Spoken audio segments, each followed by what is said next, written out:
Have you ever felt that looking at abstract paintings can be challenging, like listening to a foreign language that you don't speak? I know, I have.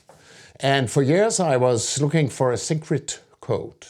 In this video I will demystify the process and show you what's going on through my head when I am painting an abstract painting. And to back up my points, I will step by step walk you through how I work with a painting and show you what, in my view, makes an abstract painting abstract. To me, as a painter, abstract art isn't something you need to crack. It's a language that you speak with your heart and your brush. And most important, abstract art is not about understanding, but about painting. So if you want to be fluent in this language, it becomes much easier when you start painting. Hello everybody, and welcome to my channel. My name is Henrik Skora. I live in beautiful Denmark. I have been painting abstract for 20 years now, and I'm still puzzled by what fundamentally separates an abstract from a figurative painting. My fascination for abstract painting started when I was a little boy, and then I didn't really understand the concept of abstraction, but I was fascinated by these peculiar and odd paintings made by painters with funny names like Kandinsky, de Kooning, Mondrian and Rothko. You could argue that all paintings are abstract, even the so-called realistic or figurative ones, because the paintings are two-dimensional interpretations or abstraction of the three-dimensional reality. This allows for personal perception and associations, and this, in my view, is the key ingredient of abstract painting. Let's face it, some paintings just make no sense. And then again, in abstractions, you should not necessarily be looking for sense. The colors, composition and brushwork might be so intriguing and interesting by themselves, just like a piece of music. Nobody is looking for sense in music. It's just music, tones, harmony and rhythm. That's it. Around 1900, figurative art gained a strange and wild cousin, abstract art. A group of painters called the Impressionists developed entirely new ways to paint. Two of the frontrunners of this group, Monet and Renoir, often painted side by side, developing the new mindset of painting that defined Impressionism. In this example, they sat right next to each other and painted the same scene, La Grenouillère. The paintings look alike, same time, same motive, and yet they are fundamentally different. Monet concentrated on the light's reflections in the water, while Renoir focused on the people and social elements of the scene. The artist's subjective feelings and impressions had become the most important element of the painting. A painter is free to paint exactly what he or she wants. You still have to make an abstraction from 3 to 2 dimensions, and for me, this was a natural place to start. After several years of practice, I had become fairly good at drawing and painting figurative using watercolors. But this process wasn't what I was truly after. Even though I still enjoy painting with watercolors, the artistic challenge shifted for me and the abstract painting appeared right in front of me. Some paintings aim to depict the reality of, for instance, a man kissing a woman. However, the abstract painting process, for me, became an ability to integrate a part of myself with this reality. So I aim instead to depict the experience of that same kiss, the feeling, the taste, and the rush. And since these feelings basically are not visible, composition, forms and colors of the kiss are free. I made this painting of a kiss, not this kind of kissing, but this kind.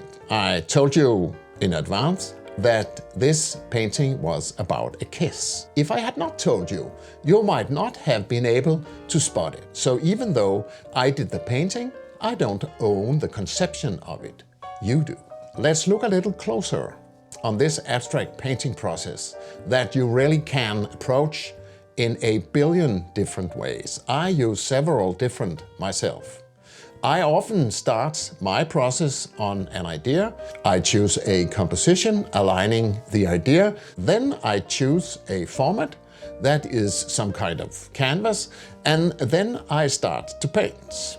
My idea is in my head, and my process will often concentrate on revealing this idea and literally drag it outside my head.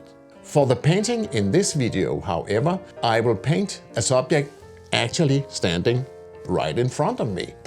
So my abstract journey in this painting will start by drawing and painting in a realistic way.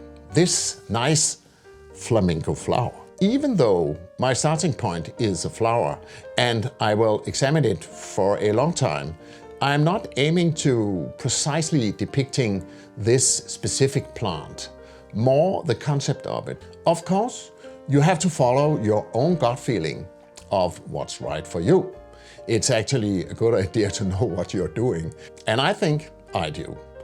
I just don't know exactly where I will end up, and I feel that this uncertainty opens up for more opportunities for me than if I knew more or less exactly what the final results should look like.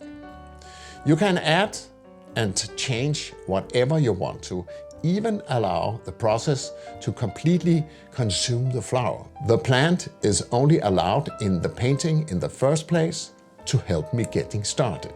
I will spend a couple of days in the company of this painting, so at least it must be something worth my time and effort. Hopefully something I am even proud of. First of all, I'm looking to create a strong base that I can later build on and add refinements. I start by drawing the flamingo. I change details to what I feel is best for the painting, because the painting is the goal and all decisions are made in order to paint an interesting painting, not to depict the plant. By the way, you can see an example of another starting process by moisturizing the canvas and then start. But in this painting, I use coal, which is messy, but nice and fast to work with. I like the hard contrast of black and white. This is my drawing of the plant, which more or less is looking like this. I decide what to add or take away. Then I go on adding and painting more intuitively. I look for fun, surprises and interesting details. For example, in some parts of the painting, the flower stalks give me an interesting vertical pattern, and I introduce this pattern to other parts of the painting. I also change the colors, and slowly the motif will turn away from the strict recognizable interpretation of reality, again making my experience the important thing. Beside the transition from 3 to 2 dimension, drawing is adding the first layer of abstraction to the painting, because you cannot portray every little small detail. You need to change and simplify it quite a lot to make the drawing anyway. Charcoal is fragile, and I like to fixate it to the canvas by using some kind of acrylic medium. In this case, I used soft gel from Golden. This will slightly change the drawing, adding a new expression to the painting. This layer will dry out fast, and then I go on finding the colors for the painting. Again, I'll start by using what I see in front of me, the colors of the plants, different shades of green, orange and red, and a little blue in the shadows. The plant's pot is a little dull. I don't know what to do with it. I can completely choose to lose it or use it as some kind of contrasting colors and shape. I do not need to make the decision now and save this for later. My process now is to add joy, excitement, new or changed colors and forms. And of course, I will make many mistakes here. Some of the colors will not work, so they will have to leave the painting again. Then I'll paint and look, add some elements and take some away. When something ends up on the canvas, I can eventually see if it works or not. I try not to think too much and to paint on the impulse, or some might say that thinking too much can kill the painting, at least in this part of the process. Sometimes I get stuck. Then I do other stuff. I find that music is a great way to clear your mind. Eating is good too, not to forget taking a walk. During the process, the final result becomes clearer to me. I narrow down and zoom in on the goal, and at some point the painting is close to be finished. I use the metaphor of having a fish on the hook.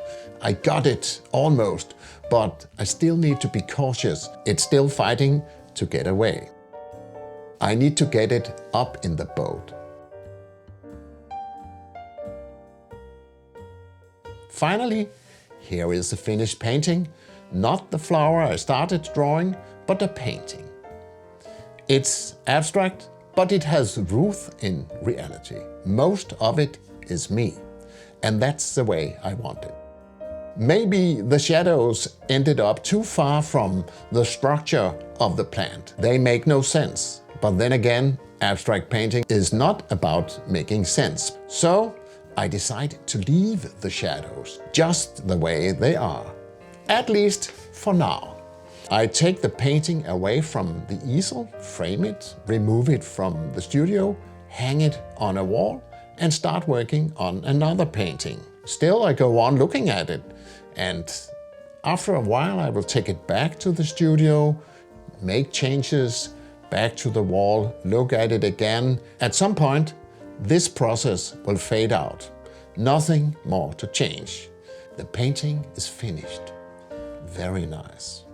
And also a little sad. I really enjoyed the company of this process. Luckily, I will find new company, start a new process with a new painting, and then occasionally I will go back and change a little detail on the flamingo painting. All the time trying to make it better. And this goes on until the painting is sold and leave my house. Then it's finished. If you enjoyed this look into my process of abstract painting, you can dive deeper into this by checking out my video on the process of abstraction shown on the screen right now. Also, you're welcome to visit my homepage to see more paintings. And that's it for this video. Thank you for watching. If you like this video, please share, subscribe, and give it a like.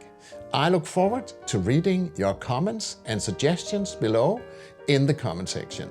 Enjoy painting. Don't use your energy on being original. Try just to be you. See you in the next video. Bye for now.